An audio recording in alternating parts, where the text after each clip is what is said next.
We have just gotten another wave of updated design reviews, and while this figure is still in development, there's a lot here's worth breaking down and a lot worth debating. Let's start with the helmet situation, because this already sets the tone for what kind of figure this is. MYM-01 will not use a sliding battle mask gimmick. Instead, it will come with two completely separate helmets, one battle mask and one unmasked. This isn't a cost-saving move, it's a design choice meant to reserve accuracy. Sliding masks almost always create compromise. They tend to leave visible gaps in the middle of the face, expose the eyes part on the top of the head.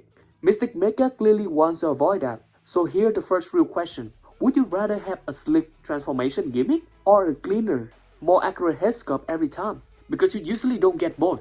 Just to quickly catch you up with what we have known so far. Honey Warrior is fully transformable figure, standing at around 17.5 cm tall, which put it right in the sweet spot for MPM and oversized MPM collection. That alone already makes it far more appealing than many past Bumblebee attempts that struggle to scale correctly. Proportionally, the robot mode sounds spot on. The Dark Moon chest design is accurately sized, not oversized and also not squashed. All the door wings appear clean and unobtrusive from the front, which is something even official release have failed to pull off. The head sculpt is properly proportioned, avoiding the tiny head problem that plagues many figures, even the MPM-03 one.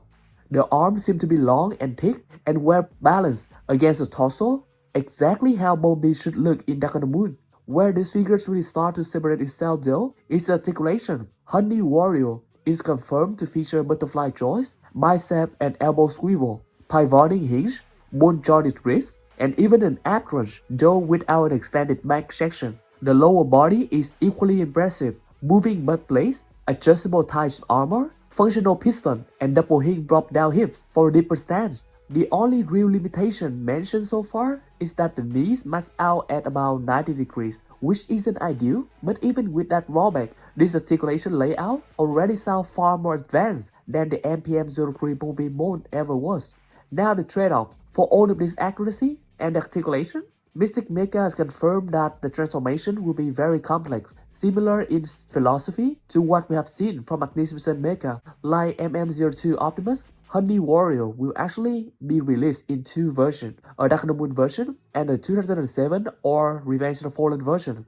Unlike Optimus though, Bumblebee genuinely has noticeable design difference between those themes, so the 2007/ Revenge of the Fallen version will include swappable parts to represent both looks. The Dark Moon version is being prioritized first, so that the prototype will be seen earliest. Even the vehicle mode is shaping up to be something special. One particularly interesting detail is how Bumblebee head is positioned during transformation. Instead of folding downward like most of the design, the head faces forward inside the vehicle, mounted upside down beneath the roof. It's a clever solution that helps preserve the robot accuracy, but it does raise the question about long-term durability, depending on the materials and the bone joint strength used here.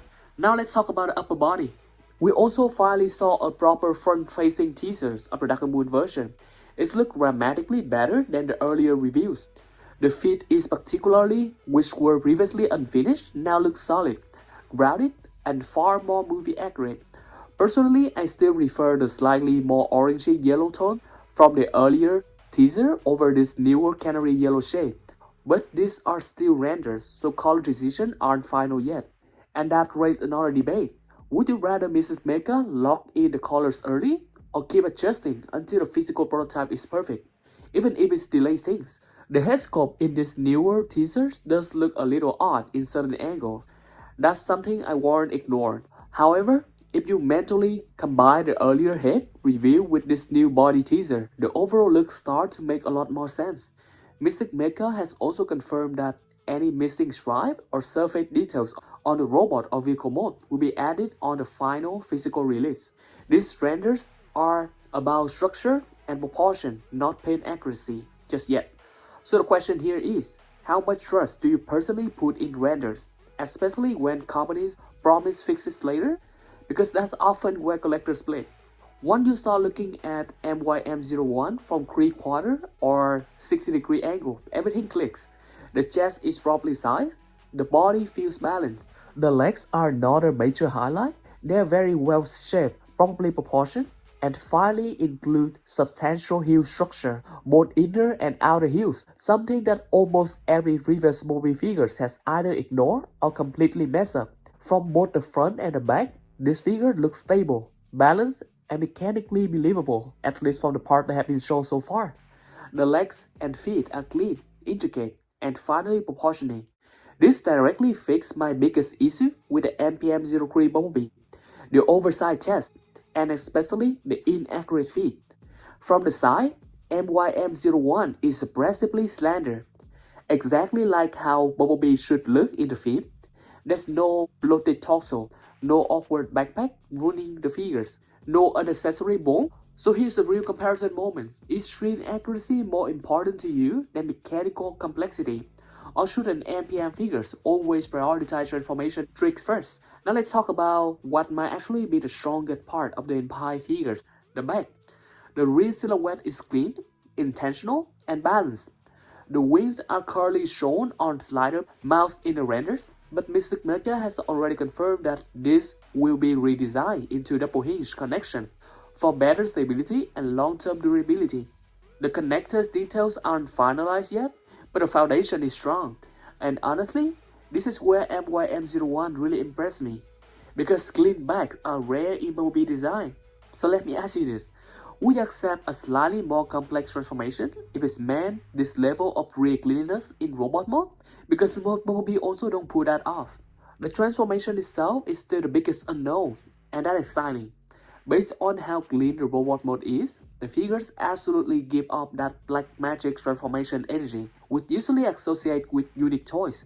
And speaking of unique toys, even with all the backlash UTR-11 received, it was still extremely articulated, proportionally strong, and clean from every angle. Seeing MysticMecha present a Bumblebee that's just as clean in profile, but potentially even more refined in robot mode detailing is impressive. Now according to the latest update, this figure is sitting at around 98% completion, which means that we're looking at here is basically the final products with only a few areas still being refined. Specifically, the upper back, the lower legs, and the necks are still being improved, which is actually a really good sign because those are critical areas for both articulation and overall silhouette. If they're still polishing those sections this late into development, it tells me that they're really trying to push the figures as far as they can. And then you get into the engineering details, which is where this figure starts to separate itself even more. This Bumblebee is expected to stand at around 17.5 cm tall, putting it in a really interesting scale that could work well alongside MPM figures and the KO MPM on the market. But what really caught my attention is the inclusion of the functional piston and actual rubber wire detailing around the waist. Like the range of motion, the way the panels shift, the way everything compresses and expands, it genuinely feels like they try to capture that live-action transformation logic in figure form. Not just the look, but the movement as well. And that's what really starting to sell me on these figures. Because if MysticMecha can actually pull all of this off while keeping the transformation clean, the structure solid, this might not just be another good Bumblebee figures. This could genuinely end up being the best transformable Bumblebee ever made. And I don't say that lightly.